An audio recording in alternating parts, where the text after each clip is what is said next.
Welcome back to the Kingsway Podcast. Hey. Episode 3 of The Chosen. Mm-hmm. We just finished episode 3. Got a great little setup in Ryan's office. Maximum TV. Yeah. You can't see it off camera right now, but there's like a 60-inch TV behind Ryan that we just watched this episode on. Yeah, it's so big. It's very big.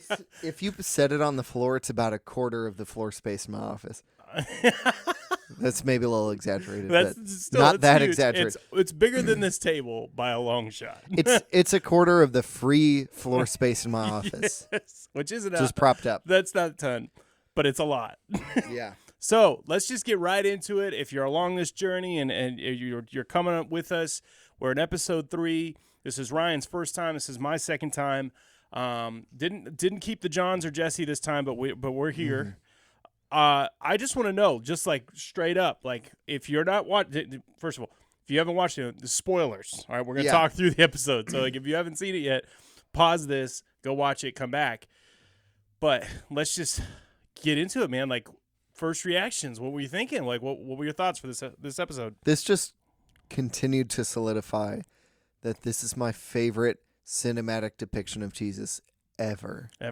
It balances, just like we were talking about at the beginning of the last episode, it balances his humanity and his humility with his divinity and his righteousness.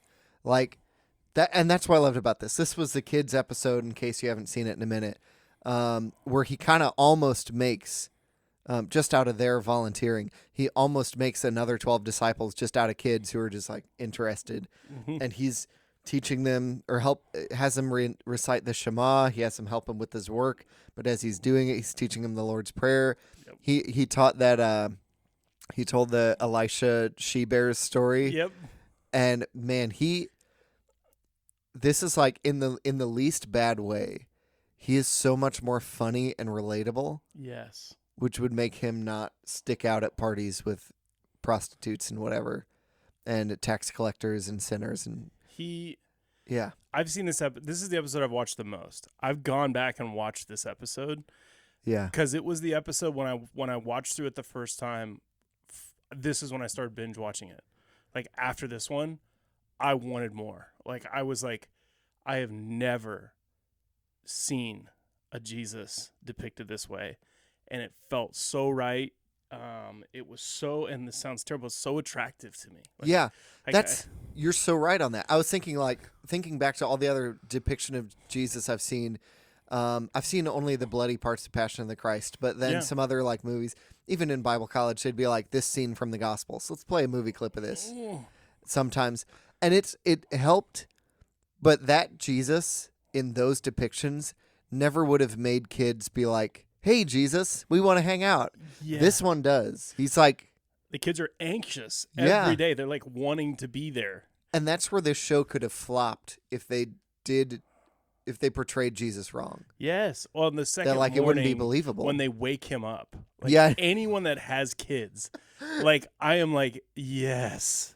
And he's like, is he dead? He couldn't wait another half an hour. Like, you're like I just love it. And... it's like this, like, he's groggy, he's waking up, he's giving them answers, but you can tell he's like trying not to. He's giving them answers out of a corner of his eye while squinting.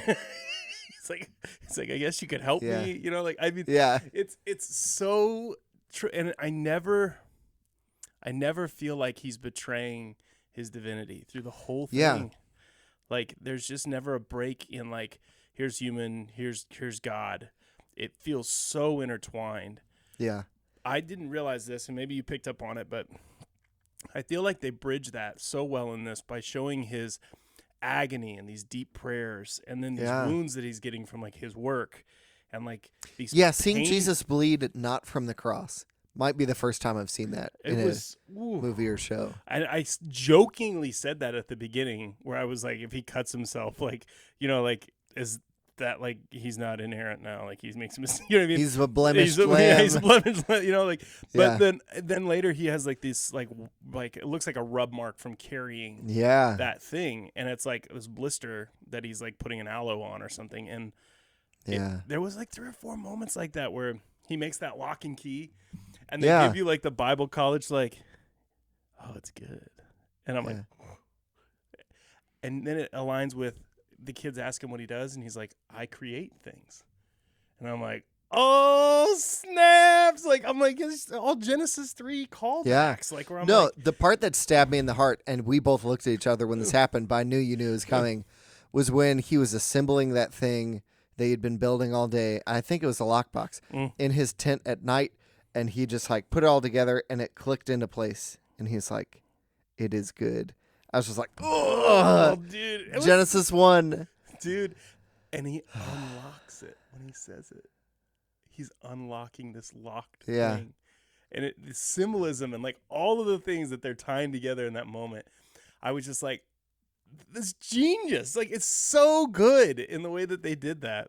I don't know what about my imagination reading the Gospels and what I saw in movies and TV before it made me think like when Jesus was a craftsman, but he wasn't ripped and he didn't have scars. He just like had a little wand and waved it around and all the stuff just started doing it itself. Yep. But then seeing him here like use tools and break a sweat and accidentally cut himself and have blisters and like make a fire by hand. Yeah, making the fire by hand with the stick and the. I'm like, he can call it down if he wants. And like he's like, gosh, dang it, this is the hardest thing I've ever had to do in my life. You quoted it, but when the Apostle John and they're like, we're going through Samaria, why don't you call down fire? And he's like, fire, really?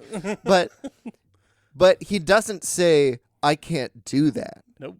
Everybody knows he can. Yep. So even in this moment when he's making a fire for himself, himself. You're like, Jesus, nobody's looking. Yes. Just do it. And he's like, no, I'm going to do this the hardest way possible. I would just be like, boom. And it's like, but that's that whole fully man thing.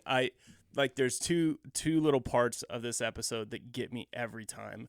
The first time he meets the kids, when he does like that silly, like sarcastic prayer. Yeah. He's praying to God earnestly, looks out of the side of his eye.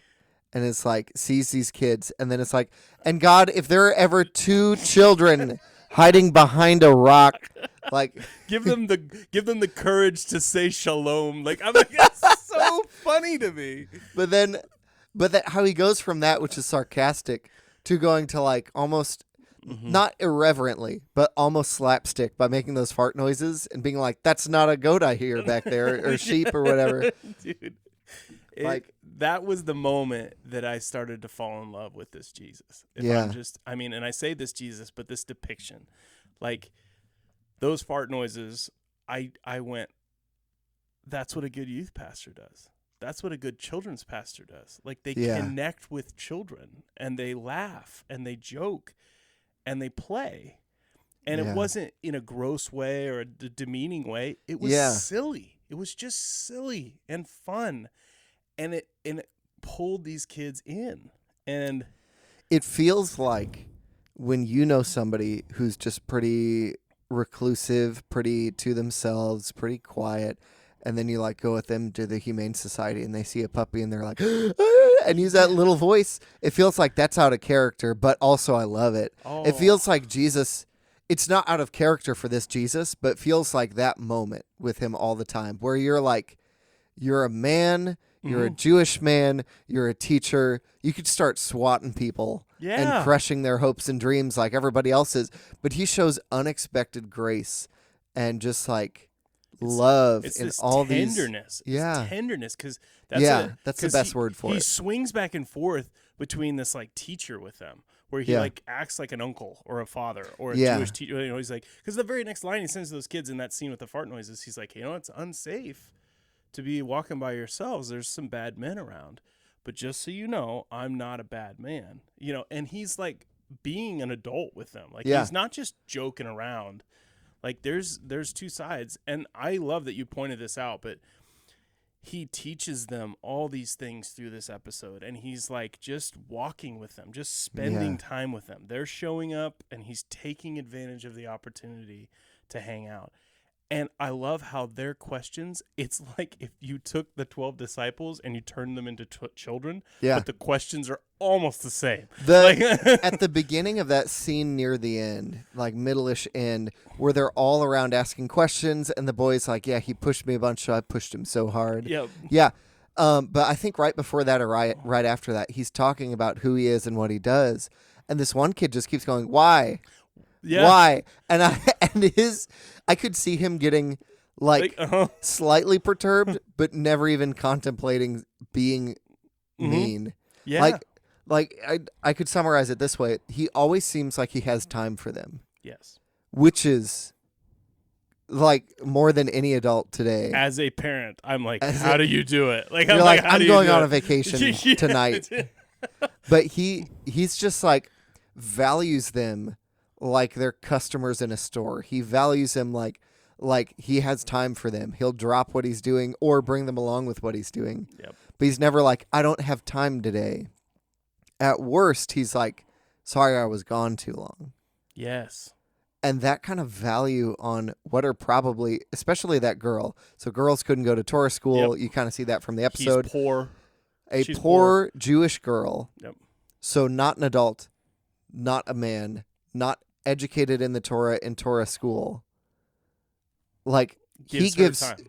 You wouldn't expect another guy in that time, adult male, to give her the time of day. No. He's giving her all of the time every day. And I love how he teaches, obviously he's teaching certain parts of the Sermon on the Mount, and he's teaching them how to pray, and like there's certain things that he's reinforcing, but there's these moments where the kids ask questions that are like low-hanging fruit. Like he could just smash the answer. Yeah. And he always teaches them the fullness of what he's talking about. Like my favorite part watching it through this time was the scene where the kid's like, but this rabbi whatever was like, he said that that the Messiah is going to come and be a warrior and kick out Rome. Yeah. And you can see Jesus's like frustration with that because he knows that's not who he is. But his first words out of his mouth was, we always have to respect our teachers and those that are in authority. Like, that's what he says. And then he goes, but sometimes people that know the most lack wisdom. And it's this like, it's not a jab at them. It's saying like, you can learn a lot and miss wisdom. And I just thought it was so well handled, like Jesus would do, where it's like, I'm not going to directly say what he's saying is wrong. What I'm going to tell you is sometimes people that know a lot, even though we have to respect them, they lack the fullness of understanding. I was like, how? I need to teach my kids that. It feels like Jesus in that answer did some of the like Star Wars on Tatooine, flying through the little canyons, like doing a dive and spinning over here, like did the one path that would actually avoid all the obstacles. Oh my gosh! I just thought about how quickly he could have just derailed that kid's. He could have been like, that teacher's stupid. Yes, that teacher's wrong. But he didn't. He said that guy knows he's smart a lot, and you should respect him. Yep. But also, but he doesn't say, I think he's wrong. He says, where in the scriptures? Yep. Do you see any of that? And they're all just sitting there like, I don't know, bro. And one of my favorite things, and I looked at you because I wasn't sure if you connected it, but like. Obviously Jesus loves to teach out of Deuteronomy and use Deuteronomy a lot. He quotes it a lot. We talked about in a separate podcast that he uses it when he fends off temptation in the desert. But one of my favorite things he does is has him recite the Shema from Deuteronomy 6. Yeah. And it's this beautiful passage about parenting. It's like, when you teach your children, impress this upon their hearts. When you walk along the roads, when you eat, when you lie down, when you get up, all this stuff. And that's what he has. And they're doing some of those things. Like one of them's over there making something. They're talking. Then right after that, they're like walking home. And I'm just thinking about how he almost gets emotional in that moment. Oh, he does. He's like, feel it. Yeah, it's so cool, especially because that's maybe early middle of the episode, but you see Jesus doing the Shema the whole time. It always cuts in between scenes to Jesus almost in agony praying to the Father at night. Yeah, and I'm sure reciting the Shema at some of those points, at night, in the morning, midday, when he's brushing his teeth, when he's whatever. He's living it. He's taking those moments and offering them to God like a sacrifice. Like, I will stop what I'm doing and do this. Yep. Or I will stop what I'm thinking about, even if I'm still working, because I'm going to love God with my heart, mind, and strength, even when I'm doing this stuff. They do such a good job of just pulling in little nuances like that. Yeah. Washing the feet at the end of the night. And like, you're like, oh, I love that. You know what I mean? Like you're seeing these little things that you're like, that wasn't a one-time thing around a dinner. He had done this before. You know, like he knew how dirty feet could get. He's washed his own feet. Yeah. Did you pick up and do you have any thoughts on timeline of what this was? I feel like they jumped back a little bit. Yeah. So it seemed like they were alluding to. So in episode 1, spoiler alert. Spoiler. In episode 1, he meets Mary Magdalene. Yeah, I believe so. Who's the one struggling with like demon possession and stuff like that, and is an outcast and is a woman, and she's at this bar. She's at the end of the line, just like ready whatever. And Jesus meets her there, and then the next day has a Shabbat dinner. I don't know where this falls, but it seems like it could fall, and it was alluding to it falling, to where he went to the market and stayed, and that's where he helped Mary. Then he came back, packed up camp, and that's when he went to Shabbat dinner. Yep. So it seemed like this is before episode 1, and maybe and then hits episode 1 and 2. Yep. Yeah. It seems to be that this is like him preparing to start his ministry. Yeah. If that makes sense. He even has a bunch of statements that are like, I don't know where God's going to take me. Yep. But I know I'm picking these people. And then that kid's like, what if they hate you? And he's like... he like laughs, like puts his head down. He's like, some of them will. Like, I love that. Yeah. Like, he's like, thank you for pointing out what I've been afraid of my whole life. Like, you know, it's like, I love too that you can tell, you know, obviously we don't know exactly how old Jesus is when he does his ministry. We estimate he's around 30, that he dies around 33. Yeah. But he's lived 29, 28 years minimum without fulfilling his full purpose yet. And so you can see him talking to these kids about he has a fuller plan than just being a craftsman and just being a creator. And it's like him recognizing now that he's walking into this plan, you know, that he's known has been ahead of him. And you can tell the agony, I think, is just that now it's beginning. You know, it's like that, like, I've got to do this. I know I got to do it. And now I'm doing it. Like, I'm starting. And it's, you can tell, you know, Garden of Gethsemane type moment with the agony that he's feeling of just like, oh, this is going to be intense type stuff. Definitely an episode that I feel it in my bones. I identify with the children as they're asking the questions. Yeah. I see my own kids in them. And then I think about how much childlike faith does affect me still. He praised them a couple times on being children. Yep. Like where, there's always the child thing where it's like, you won't understand this till you're older. And a lot of parents use that as an excuse, and he used it, but it was never, you'll be more valuable when you're older. No. It was almost, you're more valuable than my adult disciples I'm about to have.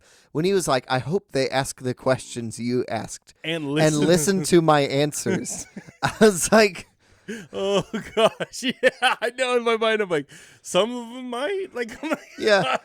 I hope it felt very much like the thing he was praying at the beginning. If there are ever two children, I felt like he was close to being like, I hope some of them never deny me 3 times.